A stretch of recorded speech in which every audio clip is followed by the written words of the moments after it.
오늘은 조금 재미있는 이야기로 말씀을 시작하려고 하는데 여러분이 웃어주셔야 제가 다음에 또 재미난 이야기 할 건데, 그죠? 웃을 준비 되셨습니까? 자, 지방에 있는 조그마한 성당에 주임 신부님께서 어스름한 저녁 무렵에 산책을 나오셨는데 교복을 입은 학생이 성모상, 성당에 가면 그 성당 마당에 성모 마리아상이 다 있거든요. 성모상 앞에서 간절하게 기도하는 모습을 발견했습니다. 그러니까 학생이 저녁에 와서 성모상 앞에서 기도한다니까 얼마나 신부님 마음이 좋아요. 그래서 무슨 기도를 하는가 궁금해가지고 옆에 가서 들어보고 있는데 교복을 입은 것을 보니까 약간 불량해요. 신발도 좀 꺾어 신고 이렇게 좀 교복도 좀 그래서 불량한 학생인데 기도를 하네. 이제 그런 마음 가지고 보는데 그 학생이 큰 소리로 기도합니다. 성모 마리아님, 제가 성당 다니는 친구한테 들었는데 성모님께 간절히 기도하면 소원을 들어주신다면서요. 제가 내일 중요한 시험이 있는데 이 시험 잘 보게 해주시면 저도 성당에 나올 생각이 있고 시험을 망치면 성모님을 부숴버릴지도 모르겠습니다. 이렇게 기도를 했다는 거죠. 그 신부님이 얼마나 걱정이 돼요. 그래서 그 학생이 간 다음에 큰 성모 마리아 상을 옮기고 부서워도 괜찮은 작은 성모 마리아상을 거기다 갖다 놨다는 거예요. 그리고 그 다음 날 같은 시간쯤 나가 보니까 그 학생이 와서 기도를 하는데 씩씩거리면서 다시 나타나서 기도를 하면 그 학생이 시험을 못 봤다는 말이에요? 못 봤다는 말이에요? 시험 못 봤죠. 그러면 어떻게 성모 마리아상이 부서져야 되잖아요. 그런데 그 학생이 뭐라 그러냐면 야, 니네 엄마 어디 갔어? 이렇게 작은 성모 마리아상 갖다 놨더니 너 엄마 어디 갔냐고 이제 그렇게 얘기를 했답니다. 그 제가 마리아에 대한 설교를 해야 되니까 오늘 재미난 얘기 했는데 웃어주셔서 감사합니다. 다음에 또 잘 준비해 볼게요. 지난주에는 메시아이신 예수 그리스도께서 이 땅에 오실 때에 그 예수님의 앞서 그 길을 준비했던 세례 요한의 탄생에 대한 이야기를 함께 나눴습니다. 사가랴와 엘리사벳이라고 하는 예배의 사람, 말씀의 사람, 기도의 사람을 통해서 예수 그리스도의 오시는 그 길을 준비했던 세례 요한의 탄생 이야기를 함께 나눴죠. 그리고 오늘은 더 중요한 사람, 예수 그리스도를 이 땅 가운데 탄생시킨 그 구원의 통로로 쓰임 받은 마리아에 대한 이야기를 함께 나누려고 합니다. 어린 소녀 마리아는 하나님께 은혜를 받은 사람입니다. 왜냐하면 그가 낳은 아들이 장차 메시아 예수 그리스도 하나님의 아들로서 많은 사람들의 죄를 대속하는 메시아의 역할을 감당하는 사람이고 하나님께서 구약 시대를 통해 이스라엘 나라를 회복시켜 주시겠다 말씀해 주셨는데 그간 수많은 선지자들을 보내서 하나님의 말씀 선포하셨지만 되지 않았고 이스라엘 백성들이 돌아오지 않고 돌이키지 않았기 때문에 이스라엘 나라가 회복하지 못했습니다. 근데 예수님께서 오셔서 새 하늘과 새 땅을 창조하시고 새로운 이스라엘 민족들로 구원하시는 역사를 예수 그리스도께서 감당하시게 됐는데 그 예수님을 이 땅에 오시게 하는 탄생의 또 구원의 통로로 쓰임 받은 자가 바로 마리아이기 때문에 그에게 은혜와 복을 주신 것이다 이렇게 말할 수가 있겠습니다. 그래서 그 거룩한 사명 또 예수 그리스도께서 이 땅에 오셔야 되는 막중한 사명을 소녀 마리아를 통해 하나님께서 행하신 거죠. 하나님께서 그를 선택하시고 그에게 예수님을 탄생하도록 하셨으니까 마리아는 은혜를 입은 사람이요 복을 받은 사람이라 이 말입니다. 그래서 28절 말씀에 그렇게 기록하고 있는데 우리 같이 한번 읽어보겠습니다. 시작. 그에게 들어가 이르되 은혜를 받은 자여 평안할지어다 주께서 너와 함께 하시도다 하니 아멘. 마리아에게 천사를 통해 말씀하시는데 은혜를 받은 자여 이렇게 말하는 것은 마리아가 예수님의 출생에 예수님을 탄생하게 했기 때문에 그게 은혜를 받은 자이고 그리고 그 은혜 받은 자 하나님께서 하나님의 거룩한 일을 이루시기 위해서 예수 그리스도가 이 땅에 오시는 거룩한 계획을 실행하시기 위해서 그 마리아를 혼자 두신 것이 아니라 임마누엘로 함께 하시고 그의 삶을 평안하게 하신 것을 오늘 말씀을 통해 알 수가 있습니다. 저는 이 28절 말씀을 읽으면서 누구 생각이 나요? 우리 중국교회 성도들이 생각이 나는 거예요. 좋은 곳에 가서 커피를 마셔도 좋은 곳에 가서 좋은 구경을 하더라도 우리 성도들이 가장 먼저 생각나더라 이 말입니다. 오늘 말씀도 마찬가지인 것이 우리 사랑하는 중국교회 모든 성도들이 마리아와 같이 하나님께 은혜를 입고 하나님의 이럴 때 아멘 하시면 됩니다. 하나님의 은혜를 입고 하나님의 임마누엘의 역사가 함께하고 또 그가 크게 쓰임받아 평안한 삶이 되시기를 주의 이름으로 축복합니다. 그런데 정말 우리가 아멘 했지만 마리아처럼 하나님의 은혜를 받기를 원하지만 과연 감당할 수 있는가? 과연 감당할 수 있는가? 왜냐하면 마리아에게 임한 은혜는 저의 표현인데 가혹한 은혜라는 거예요. 무슨 은혜요? 가혹한 은혜. 왜 가혹한 은혜이냐? 여러분, 마리아의 상황이 결혼도 하지 않는 어린 소녀의 입장에서 천사가 메시아를 낳을 것이라고 이야기했던 그 기쁜 소식이 과연 마냥 기쁜 소식이기만 할까? 아니요. 마른 하늘의 날벼락 같은 소식일 수 있다는 거죠. 왜냐하면 우리가 살아가는 시대에도 심심치 않게 뉴스를 통해서 어떤 여고생들이 임신하고 혼자 아이를 낳고 태어난 아이를 감당할 수 없어서 화장실이나 다른 곳에 유기하던 그런 소식들을 듣게 됩니다. 제가 결혼하기 전에는, 부모가 되기 전에는 그 여고생들을 손가락질했어요. 어떻게 여고생들이 아직 결혼도 하지 않고 임신할 수 있느냐? 결혼도 하지 않고 임신할 수 있는, 더군다나 아이를 출산해서 그 고귀한 생명을 어떻게 유기할 수 있느냐, 제가 이렇게 생각했기 때문에 그 아이들을 손가락질했습니다. 근데 저도 딸아이를 낳은 부모가 돼 보니까, 딸아이를 가진 아비의 심정이 돼 보니까 이제 그 여고생들의 마음을 제가 알겠는 거예요. 10달 동안 부모에게도 말하지 못하는 그 안타까운 마음, 아무에게도 말하지 못하고 화장실에서 홀로 출산할 때 그 가엾은 마음, 내가 키울 수가 없으니까 자기의 생명, 10달 동안 내 몸과 같았던 그 아이를 버려야 할 수밖에 없는 그 안타까운 현실을 제가 볼 수 있게 되는 거죠. 그러니까 마리아도 마찬가지라는 거예요. 아비의 마음으로서 그 여고생들의 바라보는 그 마음으로 이 성경에 나오는 마리아, 어린 소녀를 제가 볼 때에 과연 메시아가 너를 통해 출산할 것이라고 탄생할 것이라고 하는 그 기쁜 소식이 과연 기쁜 소식이었겠는가? 그렇지 않을 수도 있다는 것을 제가 알게 되었습니다. 마리아가 만일 천사의 말대로 아이를 갖게 된다면 약혼자 요셉에게 파혼당할 것이 자명하고 주위의 모든 사람들에게 따가운 시선과 눈총을 받아야 하지 않았겠습니까? 제 아무리 천사를 통한 하나님의 약속이고 하나님의 축복이라 할지라도 그것이 하나님의 약속이고 축복이라고 어떻게 설명을 다 일일이 할 수 있겠어요? 그러니까 요즘도 믿지 못하는데 당시에는 오죽했겠는가. 천사의 말대로 설령 아이가 장차 장성해서 그런 축복의 그런 예언의 말씀이 다 이루어진다 할지라도 그때까지 예수 그리스도께서 이 땅에 수많은 사람들의 죄악의 문제를 해결하실 때까지, 그때까지 홀로 이 마리아가 그 어려움들을 어떻게 감당할 수 있었겠는가. 그래서 은혜는 은혜인데 가혹한 은혜다라고 말할 수밖에 없다는 겁니다. 만일 마리아가 자신의 처지와 형편과 상황을 고려해서 출산을 거부했다면, 예수님이 오시는 것을 거부했다면 어쩌면 예수님께서 이 땅에 오시지 못할 수도 있겠구나. 폭력과 야만의 시대를 끝내고 하나님의 사랑과 은혜와 하나님의 통치가 있는 새로운 하늘과 새로운 땅, 새로운 이스라엘을 회복시키기 위한 하나님의 위대하신 계획이 마리아의 순종과 마리아의 믿음이 없었다면 가능하지 않았겠구나를 알 수 있게 되었다고 하는 겁니다. 자, 그러면 우리가 이렇게 질문해 볼 수 있을 것 같아요. 하나님께서는 왜 하필 마리아에게, 어린 소녀 마리아에게 예수님을 출산하게 하셨을까? 탄생하게 하셨을까? 이스라엘에 아기를 낳기 원하는 수많은 여성들이 있었을 겁니다.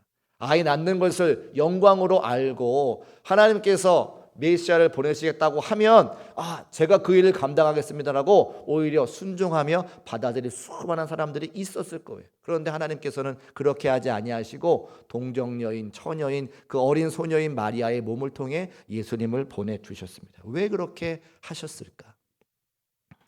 그것은 결론부터 말씀을 드리면 구약의 예언의 말씀을 성취하기 위함입니다. 이사야서 7장 14절 말씀 같이 한번 읽어보겠습니다. 시작.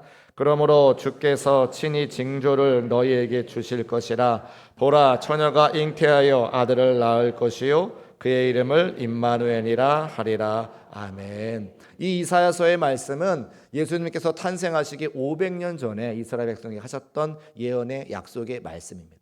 하나님께서는 당신의 약속을 지키시기 위해서 저기 나오는 것처럼 처녀가 잉태하여 아들을 낳을 것이니 남자를 알지 못하는 어린 소녀 마리아를 통해서 예수님을 보내신 것을 알 수가 있습니다. 여기에 우리 모두에게 은혜가 되는 것은 하나님께서는 한 번 말씀하시는 것은 한 번 약속하신 것은 반드시 지키는 분인 것을 꼭 믿으시기를 주의 이름으로 축복합니다. 우리가 구원받은 것도 하나님께서 말씀하셨기 때문이에요. 아브라함을 통하여 모든 사람들을 구원하기 원하셨던 아버지 하나님의 그 약속을 신실히 지키시기 위해서 독생자 아들 예수 그리스도를 이 땅에 보내주시고 그 예수 그리스도를 믿음으로 고백하는 모든 사람들을 하나님의 자녀가 되게 하시겠다고 하는 당신의 약속의 말씀을 지키셨기 때문에 오늘 우리가 구원받아 이 자리에 함께 예배하고 있는 것입니다. 그렇다면 그 하나님의 약속이 분명하고 하나님의 말씀이 영원히 변하지 않는다면 모든 성도들 각자에게 주신 하나님의 은혜와 말씀이 있는데 그 말씀도 지킬 것을 여러분 믿으시기를 주의 이름으로 축복합니다. 그것을 우리에게 말씀해 주시기 위해서 동정녀 마리아에게 예수님께서 출산하게 하셨다는 거예요.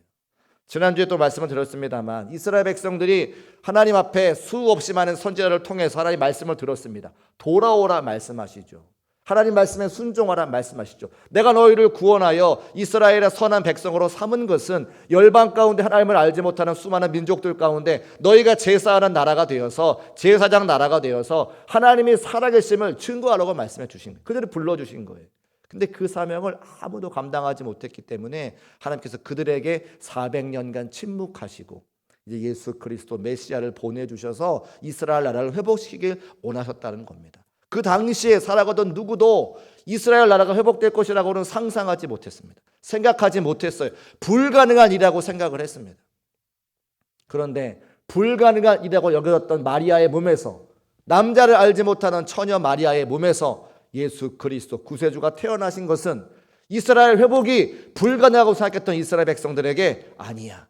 하나님이 하시면 됩니다. 하나님이 하시면 쉬어라고 고백할 수 있도록 그 사건을 정확하게 보여주시는 거죠. 인간의 생각과 인간의 한계를 뛰어넘어 하나님의 역사는 우리의 생각과 지식 그 밖에 있다고 하는 것을 직접 말씀해 주시기 위해서 말씀 그대로 동정녀의 몸에서 예수님을 탄생하게 하신 것입니다. 오늘 우리에게도 똑같이 말씀하시는 것은 우리는 한계가 있잖아요. 우리가 배운 지식, 우리가 한 경험, 내가 알고 있는 생각 그 밖을 벗어나지 못하는 것이 우리의 삶인데 하나님의 역사는 그렇지 않다는 거예요. 우리가 배운 것 그 이상으로, 우리가 경험한 것 그 이상으로, 우리가 상상하는 것 그 이상으로 하나님께서는 얼마든지 하실 수 있는 전능하신 하나님이라고 하는 사실을 동정녀 마리아의 탄생을 통해서 오늘 우리에게도 말씀하고 있습니다. 그 전능하신 하나님을 나의 아버지라 고백할 수 있는 중국교회 모든 성도의 삶이 되시기를 주의 이름으로 축복합니다. 그래서 우리가 함께 고백할 수 있는 것은 하나님이 하시면 됩니다. 하나님이 하시면 쉬워요라고 고백할 수 있는 거예요. 여러분 됩니다라고 말씀 한번 해보세요. 하나님이 하시면 아니 됩니다를 하시라고요. 하나님이 하시면 하나님이 하시면 쉬워요. 첫 번째는 됩니다. 두 번째는 쉬워요. 하나님이 하시면 하나님이 하시면 그래요. 내 힘으로 하면 안 되고 내 힘으로 하면 어렵지만 하나님이 하시면 되고 하나님이 하시면 쉬운 거예요. 할렐루야. 이 믿음과 이 은혜가 여러분 모두에게 있으시기를 주의 이름으로 축복합니다. 그래서 하나님께서는 불가능한 일을 가능하게 만드시고 화를 바꾸어 복으로 만드시는 분이신 것을 꼭 믿으시기를 주의 이름으로 축복합니다. 아까 결혼식 광고 새 광고를 보셨는데 또 작년과 다르게 올해는 결혼식이 많아서 참 기쁘고 감사합니다. 사랑하는 청년들이 함께 모여 결혼하고 또 출산해서 이렇게 가문을 이어가면서 또 믿음의 대를 이어가니까 참 감사하고 또 마음 가운데 결혼을 위해서 기도하는 분들에게 돈을 몇필 허락해 주셔서 아름다운 가정 이루시기를 주의 이름으로 축복합니다. 근데 안타까운 것은 두 번째 결혼하겠다고 하는 광고 가운데 최정아라고 하는 자매가 있어요. 다음 주에 결혼하는데 얼마 전에 시술을 받았거든요. 여러분 생각해 보십시오. 사랑하는 딸이 다음 주에 결혼하는데 오늘 시술 받는다고 하면 그 부모님의 마음이 얼마나 무너지겠습니까? 그런데요, 제가 그런 안타까운 마음을 가지고 전전긍긍하면서 제가 신방 전화를 드렸어요. 수술 받기 직전에. 그때 어머니 집사님이 저에게 감사하다 그래요. 첫 마디가 감사하다 그래요. 그 제가 마음이 이렇게 착 한결 놓였는데 왜 감사한지가 궁금하니까 여쭤봤어요. 뭐가 그렇게 감사하세요, 집사님?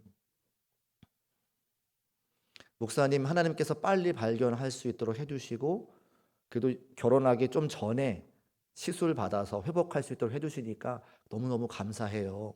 만약에 결혼식 내일인데 오늘 발견됐으면 결혼식 한다고 다 청첩장 보내놓고 다 준비했는데 결혼식 못하면 어떡할 뻔했어요. 하나님께 감사합니다라고 고백을 하시더라는 거예요. 여러분, 하나님께서는 그렇게 일하시는 거죠. 우리 생각으로는, 우리 판단으로는 내일 모레 결혼하는데 질병이 발견돼서 얼마나 안타까울까 생각하지만 그 가운데서도 얼마든지 하나님께서 역사하시면 감사를 찾을 수 있는 것이 우리의 신앙과 믿음인 것을 제가 다시 한번 알게 되었습니다. 하나님은 화를 바꾸어서 복으로 만드시는 전화위복의 하나님인 것을 꼭 믿으시기를 주의 이름으로 축복합니다. 우리는 그걸 믿기 때문에 어려움 당해도 이길 수 있는 거예요. 자, 그러면 하나님께서 마리아를 통해서 어떻게 일하셨는가, 우리가 그 기적과 그 은혜를 경험하기 위해서 하나님께서 어떻게 일하시는지를 우리가 알아야 그 하나님의 일하심이 함께 발맞출 수 있다는 거예요. 제가 세 가지만 말씀드리려고 하는데, 첫 번째는 하나님께서는 성령의 능력으로 일하시는 것을 알 수가 있습니다. 같이 한번 따라 하실까요? 하나님은 성령의 능력으로 일하십니다. 하나님은 성령의 능력으로 일하신다 말씀하고 있죠. 많은 사람들이 마리아와 같은 기적을 경험하기를 원하고 하나님의 은혜를 기대하고 하나님의 일하심에 동참하여 쓰임받기를 원하지만 정작 삶에서 기적과 은혜와 쓰임받지 못하는 성도들이 많은 것도 제가 보게 됩니다. 왜 그런가? 하나님이 어떻게 역사하시는지 잘 몰라서 그래요. 하나님을 잘 모르는 거죠. 오늘 말씀드리려고 하는 첫 번째는 오늘 누가복음 1장 35절에 보니까 마리아가 예수 그리스도의 탄생에 쓰임받을 수 있었던 것은 하나님께서는 성령의 능력으로 마리아를 덮으셨기 때문에 가능했다 말씀하고 있죠. 같이 한번 읽어보겠습니다. 시작. 천사가 대답하여 이르되 성령이 내게 임하시고 지극히 높으신 이의 능력이 너를 덮으시리니 이러므로 나실 바 거룩한 이는 하나님의 아들이라 일컬어지리라. 아멘. 자, 뒤에 문장을 보시면 너가 낳는 아이가 하나님의 아들이야 라고 말하는데 그 앞에 낳을 수 있는 조건이 있어요. 그게 뭡니까? 성령이 너에게 임하시고 지극히 높으신 이의 능력이 너를 덮으시면 메시아가 너를 통해 탄생할 거야 말씀하시는 거죠. 그러니까 성령의 능력이 마리아를 덮으셨기 때문에 하나님의 구원의 통로로 쓰임받고 있었다라고 기록하고 있습니다. 저기 덮으시라고 하는 그 단어는 구약시대에 이스라엘 백성들이 출애굽해서 가나안 땅으로 들어갈 때에 광야 생활을 하는데 그 광야 생활에 내리쬐는 햇빛을 감당할 수 없을 때 구름으로 덮어주셔서 구름기로 덮어주셔서 그들을 인도하실 때 그 덮어주신다 그 말씀입니다. 또 솔로몬이 하나님의 성전을 짓고 하나님 앞에 감사의 기도를 올려드릴 때에 그때 하나님의 영광, 쉐키나의 영광으로 그 솔로몬 성전을 덮으실 때에 그 덮으신다라고 하는 그 표현이에요. 그러니까 우리가 하나님의 기적과 은혜를 경험하려면 무엇으로? 성령의 능력으로 우리를 덮어주셔야 그 능력을 감당할 수 있고 은혜가 우리에게 임한다고 하는 사실을 꼭 믿으시기를 주의 이름으로 축복합니다. 기적을 경험하기를 원하고 은혜를 경험하기를 원하면 내게 성령으로 덮어달라 기도하면 된다는 거예요. 극동방송 김장한 목사님 잘 아실 텐데 그분의 간증이세요.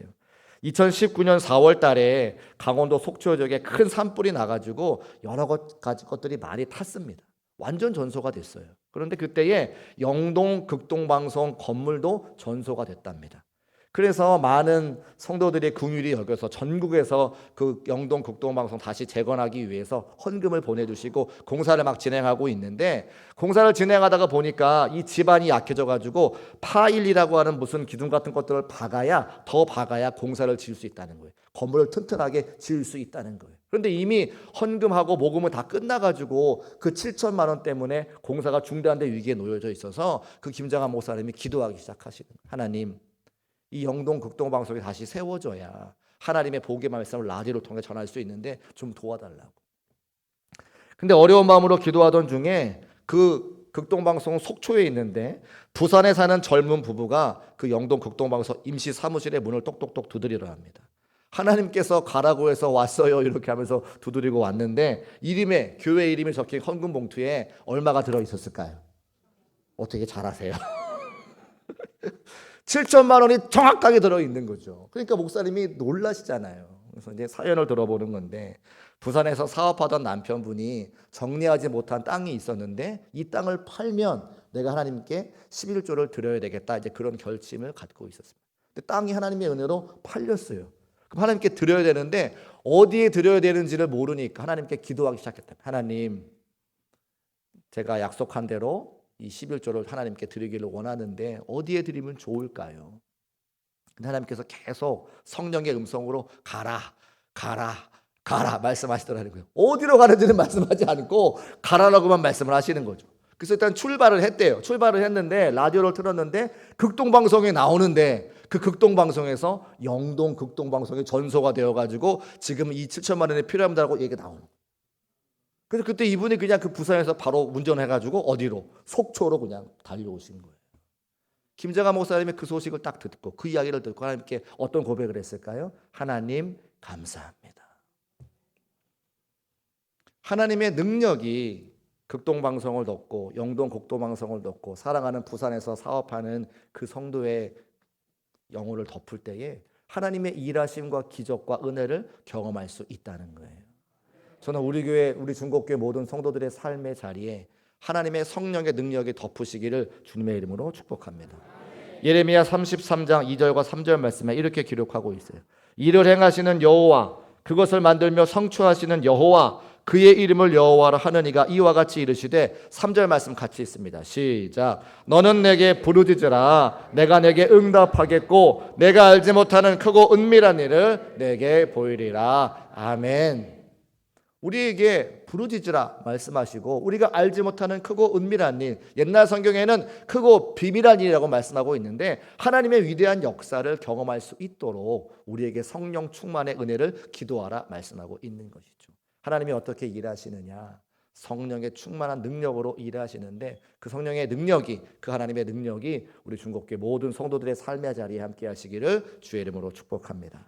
두 번째는 하나님께서는 일하실 때에 성도들의 간증을 통해 일하십니다.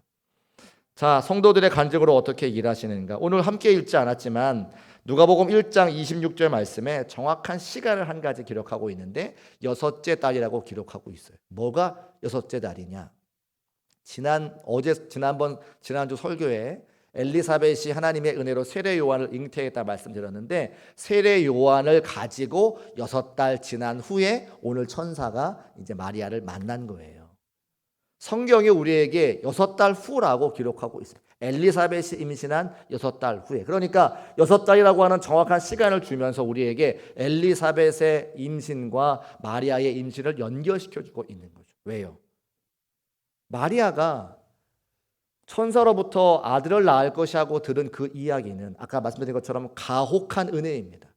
어린 소녀 마리아가 감당하기는 너무 어려운 거죠. 그런데 앞서 하나님의 은혜로 나이가 많아 임신하지 못했던 친족 엘리사벳이 임신한 이야기를 듣고 마리아에게 뭐가 생겼을까요? 담대함이 생기는 거예요. 간증을 듣고 이게 하나님의 역사구나, 나도 감당할 수 있겠다라고 하는 담대함이 생기는 거예요. 여러분, 간증은 나에게 임한 하나님의 역사 아닙니까? 그 나에게 임한 하나님의 역사를 옆에 있는 사람들이 들을 때에 그것으로 때로 힘과 용기와 소망을 얻을 수 있다는 거예요. 때로는 여기 서서 주의 종의 말씀을 증거할 때에 목사님은 그렇게 살 수 있지라고 생각하는 성도들이 있어요. 그런데 옆에 있는 성도님이, 같은 권사님이, 같은 집사님이 하나님의 인도하심을 받은 이야기를 함께 나누면 그 말씀이 내게 힘과 위로가 되어서 어쩌면 제가 드리는 말씀보다 더 힘이 날 때가 있는 거죠. 그래서 여기 안에 보시면 나눔 질문에, 자, 우리가 사가랴와 엘리사벳처럼 예배에 몸 물려주고 있는 믿음의 부모입니까? 내가 예배를 잘 드렸더니 사랑하는 자녀가 잘 되고 형통하는 것을 함께 간증하면 그 이야기를 듣는 우리도, 다른 성도들도 내가 예배를 잘 드려야 되겠구나, 마음의 소망과 담대함이 생기는 거예요. 두 번째 질문, 기도하고 기다렸더니 하나님의 때에 응답받은 경험이 있습니까? 나눠봅시다. 뭐예요? 간증이죠. 내가 기도했는데 이런 문제가 해결되어지고 하나님께서 내가 축복과 은혜를 주셨다. 내가 간증할 때에 그 이야기를 듣는 누구에게는 그 소망과 위로와 용기를 줄 수 있다고 하는 거예요. 하나님께서는 간증을 통해서, 성도들의 간증을 통해서 일하시는 것을 볼 수가 있습니다. 오늘 말씀 36절에 보니까 천사가 이 마리아에게 간증하는 거죠. 자, 같이 읽어볼까요? 시작. 보라, 내 친족 엘리사벳도 늙어서 아들을 배었느니라. 임신하지 못한다고 알려진 이가 이미 6달이나 되었으니. 천사가 엘리사벳의 이야기를 마리아에게 전해주고 마리아가 그 이야기를 듣고 나도 순종할 수 있겠구나라고 마음의 담대함을 얻는 거예요. 제가 부목사 생활을 하면서 여러 가지 많은 간증과 에피소드가 있는데, 사실 우리 부모님들은 자녀들이 아프면 내가 아팠으면 좋겠다라고 하는 마음 가지고 그런 안타까운 마음이 있습니다. 어린 자녀가 태어났는데 태어날 때부터 이 시신경에 문제가 있어서 이제 고민하고 기도했던 그런 가정이 있는데, 시신경이 문제가 있으니까 이 눈꺼풀이 올라가지를 않아서 눈을 잘 뜨지를 못하는 거죠. 근데 그러면 뭐가 문제가 되냐면 눈이 햇빛을 보고 활동을 해야 이게 더 이렇게 더 사용할 수가 있는데, 눈꺼풀이 계속 덮여 있으면 나중에는 실명을 한다는 거예요. 그 이야기를 의사 선생님한테 들으면 부모의 마음이 얼마나 아프겠습니까? 첫 번째, 낙심을 했어요. 절망을 했어요. 근데 더 안타까운 것은 그 시신경을, 아주 미세한 시신경이니까 고칠 사람이 우리나라 의사 중에 없는 거예요. 우리나라에서 가장 좋은 아산병원에 와서 검사도 받고 서울대학병원 검사, 삼성의료원 가서 다 검사를 받는데 어떤 의사 선생님도 자신 있게 고치겠다고 하는 말씀을 못 하시더라고요. 그러니까 한 번 낙심하고 두 번 낙심한 거죠.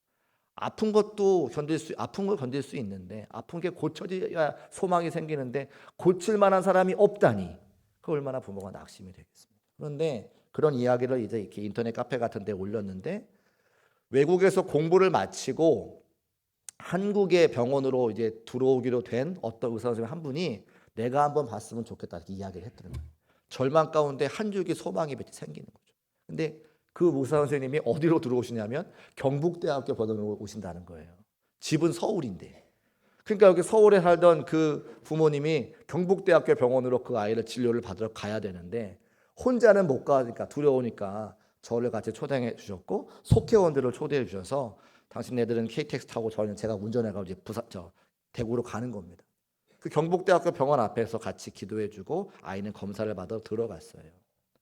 근데 CT 검사, MRI 검사할 때 보면 그 안에 있는 방사능 같은 게 나오지 않도록 두꺼운 철문으로 되어 있는데, 오랜 시간이 지나도 그 두꺼운 철문 기다리고 있는 우리들에게 어떠한 이야기도 병원에서 해주지 않았어요.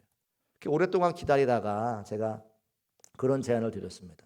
안에서 어떤 일이 벌어질지 모르니까 우리가 이 철문에 손을 대고 같이 기도합시다. 저 안에 있는 아이를 위해서 중보하며 기도합시다. 그 막 기도를 하고 있는 거예요. 옆에 애기 엄마는 막 울고 있고요. 또 같은 속도원들도 같은 마음 가지고 막 중보하며 기도하고 있어요. 근데 기도를 막 하고 있는데 갑자기 문이 이렇게 촉 덜컥 열리더니 안에는 아이가 누워 있고 검사하고 있으니까 선생님이 나와서 우리한테 무슨 이야기를 하려다가 기도를 막 하고 있으니까 멈칫 하시는 거예요. 그러더니 아무 얘기도 하지 않고 다시 문을 닫고 들어가셨어요. 그리고 한참 있다가 다시 나와서 이야기를 하는데, 검사를 해보니까 자기도 자신이 없더랍니다. 이 아이의 시신경을 어떻게 건드렸다가 또 잘못될까 봐 자신이 없. 그래서 한참 고민하다가 문 열고 저도 고치지 못할 것 같습니다라고 이야기를 하려고 열었는데 누가 기도하고 있어요. 엄마가 울면서 기도하고 있지. 서울에서 목사가 와서 기도하고 있지. 속도원들이 막 무릎 꿇어 기도하고 있으니까 차마 그 얘기를 못 하겠더래요. 다시 문을 닫고 들어가서 다른 주변에 있는 여러 가지 이제 뭐 안면 근육이라든지 성형외과 의사라든지 다른 선생님들 다 불러가지고 다시 상의를 하는 거예요. 밖에서 저렇게 간절하게 기도하고 있는데 우리가 무슨 방법이 없을까요? 그래서 결론 내본 게 우리가 한번 해봅시다. 결과는 알 수 없지만 저렇게 기도하고 있으니 우리가 한번 해봅시다. 그래서 그 아이를 고쳐보겠다고 그 경북대학교에 있는 수많은 선생님들이 같이 모여가지고 그 아이를 고치고 치료하기 시작하더라고요. 아이가 막 기적같이 눈이 떠져가지고 막 그런 간증은 아니에요. 그런데 더 나빠지지는 않고 그 아이가 유치원 가고 초등학교 들어가고, 저희 아이하고 1살 차이여서 이제 중학교 아마 초등학생인가요? 초등학생인 것 같아요. 그러니까 저는 그런 간증이 있어요. 하나님께서 절망 가운데 기도했더니 희망으로 우리들 인도하시더라. 깨끗이 고침받지 못할다 할지라도 그의 눈이 나빠지지 아니하고 떠서 볼 수 있고 그가 생활을 정상적으로 하는 것 자체가 저는 기적이라고 생각합니다. 사랑하는 중국교회 성도 여러분, 하나님께서 무엇으로 우리에게 일하십니까? 간증을 통해서 일하시는 거예요. 저의 간증을 듣고 가정 가운데 자녀가 아프는 우리 성도들은 소망을 얻는 거예요. 위로를 얻는 거예요. 왜요? 하나님이 살아서 역사하고 계시니까. 그래서 사랑하는 성도들에게 더욱더 많은 간증들을 통해 우리의 믿음의 공동체가 서로 위로하고 격려할 수 있는 믿음의 공동체가 되시기를 주의 이름으로 축복합니다. 마지막 세 번째, 하나님께서 어떻게 일하시냐면 성도들의 순종을 통해서 일하십니다. 같이 한번 따라 하실까요? 성도들의 순종을 통해 일하십니다. 하나님께서 마리아에게도 어떻게 일하셨는가 보시면 누가복음 1장 38절 말씀에 마리아가 이르되 주의 여종이오니 말씀대로 내게 이루어지이다 하매 천사가 떠나니라. 자, 앞에서 하나님께서 마리아에게 은혜를 부어주셔서 은혜를 덮어주셔서 그가 감당할 수 있었고, 엘리사벳이라고 하는 여인에게 먼저 세례 요한을 잉태케 하셔서 그의 간증을 통해 지금 마리아가 용기와 힘과 위로를 얻게 하셨습니다. 그리고 하나님께서는 말씀대로 내게 이루어지리라 믿음을 주셨고, 그 믿음에 순종해서 예수 그리스도께서 마리아를 통해 탄생하게 하시는 거죠. 하나님께서 어떻게 일하시느냐? 말씀을 통해 순종하게 하시는 것을 기억하시기를 주의 이름으로 축복합니다. 자, 가슴에 손을 얹고 저를 한번 따라해 주세요. 말씀대로 내게 이루어지이다. 다시 한번 시작. 말씀대로 내게 이루어지이다. 아멘. 이제 손 내리세요. 우리가 손을 얹고 선포한 것처럼 말씀대로 내게 이루어진다라고 하는 믿음이 있으면 순종할 수 있습니다. 그 믿음도 내가 갖는 게 아니고요, 하나님께서 하나님의 성령의 능력으로 덮어주시는 거고, 성도들의 간증을 통해 내게 용기를 주시는 거예요. 믿음도 내가 갖는 게 아니라 하나님이 주시는 거죠. 그러면 내가 믿음이 생기면 어떻게 할 수 있어요? 순종할 수 있는 거예요. 마리아의 순종 때문에 예수 그리스도께서 태어나셨습니다. 순종하게 하시는 하나님, 그 하나님이 우리의 아버지가 되심을 주의 이름으로 축복합니다. 제가 일부 때는 그런 말씀 안 드렸는데, 연말이 되면 모태오 마귀가 우리 성도들을 찾아와요. 무슨 마귀요? 모태오 마귀. 뭘 못한다 그래요? 찬양대 못하겠어요 목사님, 교사 못하겠어요 목사님, 속장 못하겠어요 목사님. 연말만 되면 모태오 마귀가 이렇게 찾아온지 모르겠어요. 웃으시는 분들은 마음에 찔리시는 분들이신데, 근데 아니에요.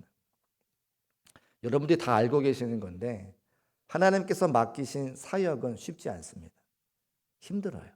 그런데 그 힘든 걸 통해서 내가 몸부림쳐 기도하고 감당할 때에 나의 믿음과 신앙이 성장하는 것은 다 우리가 알고 있죠. 정말로 쉬셔야 되는 분들은 제가 싫어 말씀드립니다. 그런데요, 그것이 1년 가고 2년 가면 그 다음에 다시 돌아오기란 참 힘들고 어려워요. 그래서 연말만 잘 지나시면 하나님의 은혜와 하나님의 일하심에 쓰임받는 기적들이 우리 삶에 너무나 풍성한데, 그 연말을 잘 지내지 못해서 아예 하나님의 은혜를 놓쳐버리는 경우가 너무나 많은 것을 보게 되어집니다. 사랑하는 성도 여러분, 믿음이 있으면 순종할 수 있습니다. 내게 더 큰 믿음과 은혜 달라고 기도해서 하나님께 순종함으로 하나님의 일하심과 기적을 경험할 수 있는 우리 중국교회 모든 성도의 삶이 되시기를 주의 이름으로 축복합니다. 말씀을 정리하겠습니다. 예수님의 어머니 마리아는 특별한 은혜를 입은 사람입니다. 예수님을 태어나게 했기 때문이죠. 그런데 그의 능력으로 한 것이 아니라 하나님께서 처음부터 끝까지 다 인도해 주셨어요. 성령의 능력으로 덮어주셨고, 간증을 통해 힘과 위로와 소망을 더해 주셨고, 믿음을 주셔서 순종할 수 있도록 인도해 주셨습니다. 사랑하는 중국교회 성도들의 삶이 아주 똑같아요. 내 힘으로 무엇을 하는 것이 아니라 하나님의 성령의 능력으로 성도들의 간증을 통해서 위로받는 것이고, 하나님께서 우리에게 믿음 허락하여 주셔서 더 큰 믿음 허락하여 주셔서 더 큰 순종으로 나아가게 하신다고 하는 거죠. 이 은혜와 사랑과 축복이 우리 중국교회 모든 성도들과 함께 하시기를 주의 이름으로 축복합니다. 자리에서 일어나셔서 함께 찬송하시고 결단하며 기도하겠습니다.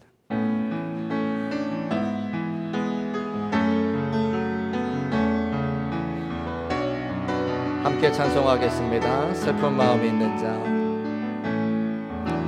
슬픈 마음이 있는 자, 몸과 영혼 병든 자, 누구든지 부르시오.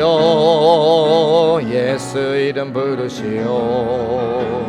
그 이름을 믿는 자, 그 이름을 부르는 자, 그가 어떤 사람이든 그는 다시 한번 찬송합시다. 슬픈 마음 있는 자, 슬픈 마음 있는 자 몸과 영혼 병든 자 누구든지 부르시오 예수 이름 부르시오 그 이름을 믿는 자 그 이름을 부르는 자 그가 어떤 사람이든 그는 구원 얻으리 예수 예수 예수 예수 오 능력의 그 이름 예수 나 외쳐 부르네 예수